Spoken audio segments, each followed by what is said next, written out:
So I just picked up a MBRP trail exhaust for my 2023 Lynx Rave.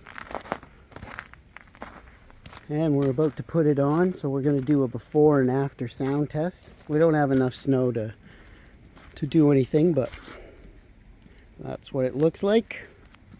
And this is what it sounds like.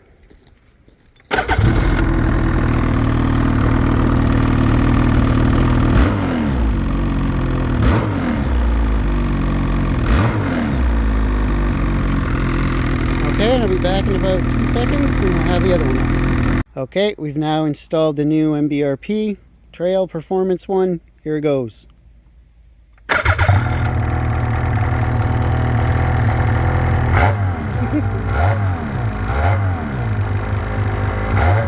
One more for posterity.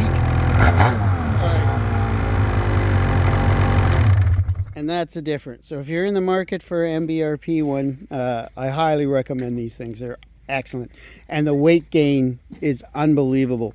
This is my first time putting in an aftermarket exhaust, and when he took out the stock exhaust, it blew me away at how heavy it was. So anyway, there you go.